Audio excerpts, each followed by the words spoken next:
For decades, Paul McCartney has been famously guarded about the parts of his life that hurt the most. He'll talk for hours about songwriting, about Linda, about the joy of touring at 83 years old. But when the conversation turns to George Harrison, something shifts. The jokes slow down. The pauses get longer, and every few years, almost reluctantly, McCartney opens a door he usually keeps shut and lets the world see what one of the most famous friendships in music history actually looked like from the inside: the closeness, the resentment, the guilt, and finally, the peace he says he found before it was too late. This is the real story, built entirely from what Paul McCartney himself has said in interviews spanning more than 20 years about the boy he met on a school bus in Liverpool and the man he sat beside, holding his hand 10 days before he died. The story doesn't start with fame.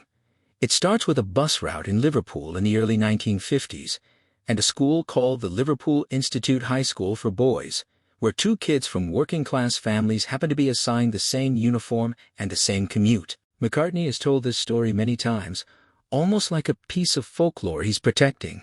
He and Harrison went to the same school, wore the same cap folded up and jammed into their blazer pockets, and somehow found each other despite an age gap that, in schoolyard terms, should have kept them apart. Harrison was younger, quieter, and by his own bandmates' later admissions, always a little bit behind Lennon and McCartney in the pecking order of who got listened to. But on that bus, none of that mattered yet. They were just two boys who liked the same records. That early bond is something McCartney has returned to again and again when asked to explain why Harrison meant so much to him. It wasn't really about the Beatles. It predated the Beatles. It's the kind of friendship that forms before anyone is famous, before there's anything to compete over. And McCartney has said that knowing Harrison from that stage of life gave the relationship a foundation that outlasted every fight that came later. In a 2008 interview for Uncut magazine reflecting on the earliest days, McCartney walked through the memory of the school uniform and the bus ride in detail, treating it less like trivia and more like the root of everything that followed.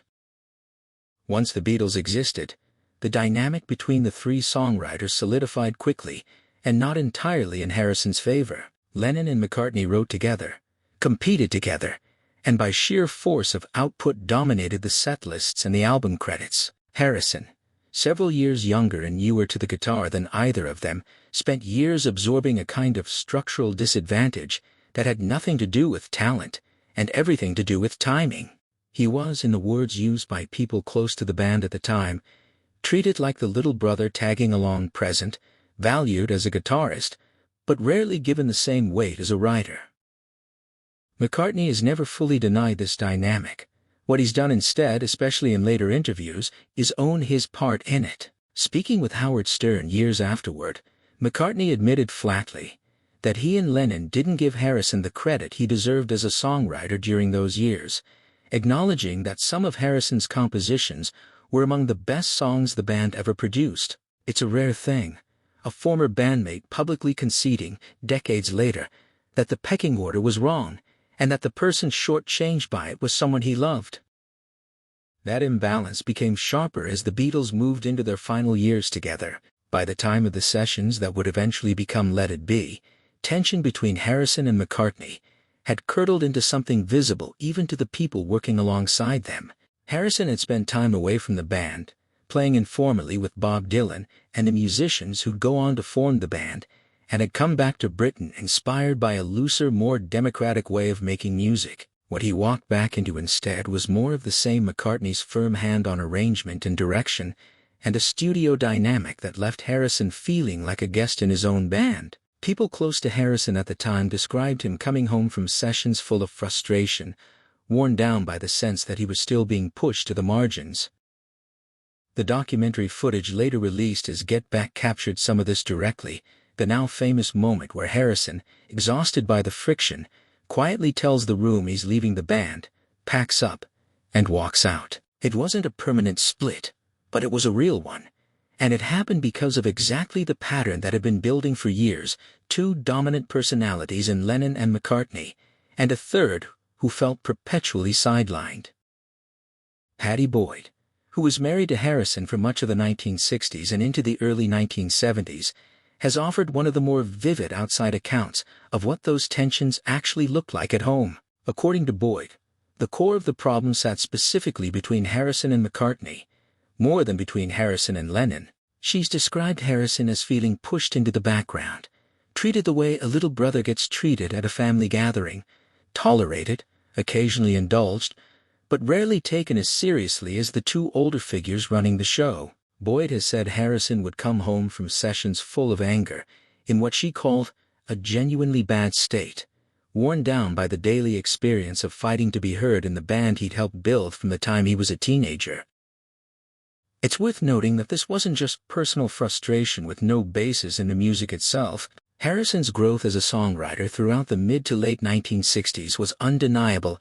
Taxman, which opened the Revolver album, and later, Something, and Here Comes the Sun, stand among the most enduring songs the band ever recorded, and both Lennon and McCartney have acknowledged, at different points over the years, that Harrison had become a songwriter capable of matching them. But acknowledgement on record and actual studio democracy are two different things, and by Harrison's own accounts through people close to him, the second one arrived far too slowly. His interest in Eastern spirituality, particularly through the Hare Krishna movement, grew in part out of a search for something steadier than the environment inside the band could offer him at the time. When the Beatles ended in 1970, public opinion quickly settled on a villain, and it was Paul. He was the one who announced it. He was the one who filed the lawsuit that legally dissolved the band's partnership. For years, McCartney carried that reputation, and it wasn't until much later that he pushed back on it in detail, explaining that the real trigger wasn't his decision at all. It was Lennon's. McCartney has said plainly that he didn't instigate the split, that it was Lennon who walked into a room one day and announced he was leaving, comparing it to a divorce. According to McCartney, the other three were then advised by the band's new manager, Alan Klein, to keep the news quiet while business matters were sorted out, which meant McCartney spent months pretending nothing had changed while knowing everything had. Harrison and Ringo Starr, for their part, had aligned themselves with Klein's management, a decision McCartney fiercely opposed, and one that deepened the rift between him and the rest of the group. The dispute wasn't just emotional, it was legal and financial, dragging on through the early 1970s in a way that left McCartney isolated from three men he'd spent a decade of his life with.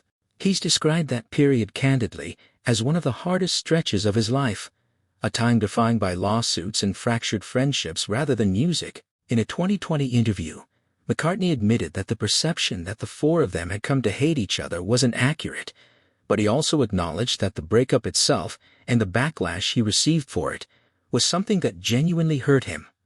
Hurt enough, he said, that he found himself questioning whether he was to blame.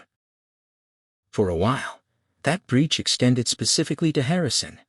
The two men who'd once shared a school bus and a guitar found themselves on opposite sides of a legal and emotional divide, communicating through lawyers as much as through conversation. It's a strange thing to hold in your head that two of the most beloved songwriters of the 20th century spent years barely speaking, tangled up in business disputes neither of them had really wanted. While the legal wrangling dragged on, Harrison did something that no other Beatle had managed, yet he released a solo single that shot straight to #1. My Sweet Lord, which came out in late 1970, made Harrison the first former Beatle to top the charts on his own, and it arrived just months after the band's collapse. For a musician who'd spent a decade being treated as the junior partner, it was a statement, deliberate or not proof, that everything he'd absorbed watching Lennon and McCartney work had produced a songwriter capable of standing entirely on his own. His debut album, All Things Must Pass, released as a sprawling triple LP, became one of the most acclaimed records to come out of the Beatles' breakup, and its title track in particular has taken on a kind of symbolic weight in the story of Harrison and McCartney's relationship, partly because of what happened with that song more than 3 decades later, at a moment neither of them could have anticipated during the bitterness of 1970. The reconciliation between Harrison and McCartney didn't arrive as a single dramatic event. It happened slowly, over years, the way most real repairs to old friendships do. By the mid-1990s, when the surviving Beatles reunited to work on the anthology project, assembling archival footage, giving new interviews, and even recording 2 new songs built around old John Lennon demos. The 3 of them were collaborating again in a way that would have seemed unthinkable 2 decades earlier. Photographs and footage from that period show something that had been largely absent since 1970. The 4 of them, or by then the 3 of them, simply enjoying being in a room together. McCartney has since described the years leading up to Harrison's death as a period when the 2 of them genuinely became friends again, finally setting aside the resentments that had built up during the breakup. It wasn't that the old tension was ever fully forgotten. It was that both men seemed to decide, as they got older, that whatever had gone wrong in 1969 and 1970 wasn't worth the distance it had created. One of the stories McCartney tells most often about Harrison isn't about music at all, it's about gardening. Harrison later in life developed a serious passion for horticulture. His home at Friar Park was famous for its elaborate gardens, and at some point he gave McCartney a fir tree as a gift. McCartney has described in interviews years after Harrison's death how he planted that tree, and how it's grown into something much larger than a simple gift between old friends. Every time he leaves his house or comes home, he says, he looks up at that tree and greets it, as though greeting Harrison himself. He's put it more poetically than that too, saying that George has in a sense entered the tree that the passage of years has turned a plant into something closer to a living memory. It's a small, almost private detail, but it says something about how McCartney processes grief. He doesn't talk about Harrison in grand sweeping statements very often. He talks about a tree he looks at every day. He talks about the fact that Harrison, ever the gardener, is still growing in his backyard, decades after everything else changed. The story McCartney has told with the most visible emotion across multiple interviews over nearly 20 years is about the last time he saw Harrison alive. By 2001, Harrison's health had deteriorated badly. He'd survived throat cancer in 1998, only for the disease to return and spread lung cancer, and eventually, a brain tumor. He was moved between clinics and hospitals in Switzerland and the United States as he pursued treatment, a fact that McCartney remembers not with clinical detachment, but through a small, almost absurd detail. Harrison, exhausted by being shuttled from place to place, turned to him at one point and asked, with visible frustration, whether they could just stay in one location for once. McCartney visited him at a clinic just outside New York, roughly 10 days before Harrison died. He's described sitting with him for hours, and what strikes anyone who hears the story is how ordinary McCartney makes it sound, even as he's clearly describing one of the heaviest days of his life. They joked. They reminisced about places back home in Liverpool, half seriously planning a trip they both knew would never happen, to an old Tudor tourist spot called Speke Hall, near where they'd both grown up. McCartney has said it felt like they were dreaming together, that the years between them just fell away in that room, leaving 2 old friends from Liverpool rather than 2 aging rock stars with a complicated history. And then there's the detail McCartney comes back to most: he and Harrison held hands. He's been careful every time he tells this story to explain why that detail matters so much to him. 2 men who'd grown up in Liverpool in the 1950s, in a culture where physical affection between male friends simply wasn't done, sat together at the end of one of their lives and did the one thing neither of them would ever have done at the height of their friendship as young men. McCartney has called it funny, in a bittersweet way, and lovely, and has made clear that despite everything, the fights, the lawsuits, the years of distance, that moment represented something fully repaired. Harrison died on November 29, 2001, at the age of 58. The following day, a visibly shaken McCartney spoke briefly to reporters gathered outside his home. He didn't give a polished statement. He asked, simply, that the media respect the privacy of Harrison's widow Olivia and his son Donnie during their grief. He described Harrison as a lovely man, a brave one, someone with a wonderful sense of humor, even in his final months. He said he felt privileged to have known him, and that he loved him like a brother, not a rhetorical flourish, but a phrase that echoed the little brother language people around the band had used about Harrison for decades, except this time it came from McCartney himself, offered freely, without any of the old hierarchy attached to it. A year later, almost to the day, the people who loved Harrison most gathered at London's Royal Albert Hall for a tribute organized by Olivia and Downey Harrison, with Eric Clapton serving as musical director. The concert for George, held on November 29, 2002, brought together an extraordinary lineup: Clapton, Ringo Starr, Tom Petty and the Heartbreakers, Billy Preston, Jeff Lynne, members of Monty Python and Paul McCartney, all performing songs from across Harrison's career, from his Beatles compositions to his solo catalog to his work with the Traveling Wilburys. McCartney's performances that night have become some of the most talked about moments in the concert's legacy. He duetted with Clapton on Something, opening with a solo ukulele arrangement that turned one of Harrison's most famous love songs into something almost impossibly tender. He joined Clapton and Ringo for While My Guitar Gently Weeps, but it was his performance of All Things Must Pass, the title track of Harrison's 1970 solo album, that carried the most weight, and not just because of what it meant on stage. Clapton later revealed something about the rehearsals leading up to that night that McCartney himself has never tried to hide or spin. "Paul, it turned out,